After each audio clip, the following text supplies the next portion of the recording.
कहीं मुस्लिम भाइयों को हत्या कर दिया जाता है तो कहीं यादव भाइयों को हत्या कर दिया जाता है, कहीं दलित भाइयों को।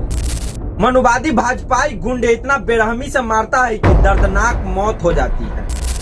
घटना तीनों आपकी दिल दहला देगी और सुनकर रूह कांप उठेगा।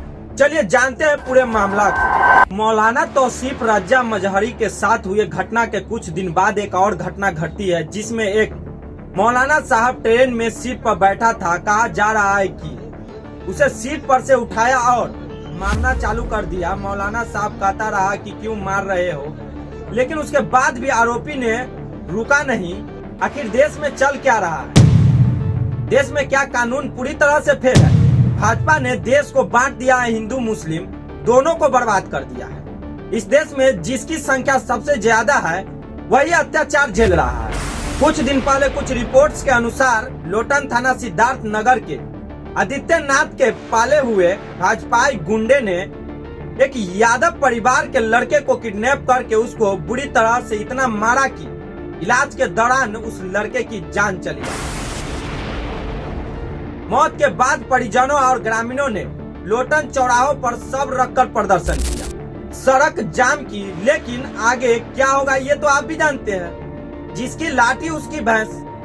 इतना ही नहीं, अब एक दलित ई रिक्शा चालक की खबर सुनिए।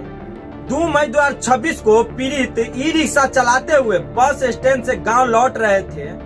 इन्हें 44 पर ट्रैक्टर ट्रॉली वालों दबंगों ने रास्ता रोका, उन्हें रिक्शा से खींचकर पीटा, ट्रॉली में डाला, जूते की माला पहनाई और अर्धनग्न अवस्था में गांव में घुमाया। सोचिए, देश चांद पर पहुंच गया, लेकिन दलित को आज भी गांव की सड़क पर इंसान की तरह चलने का अधिकार नहीं मिला। शर्म आनी चाहिए उस व्यवस्था पर जो हर चुनाव में समानता का ढोल पीटती है और जमीन पर दलितों को आज भी जानवरों से बदतर समझा जाता है।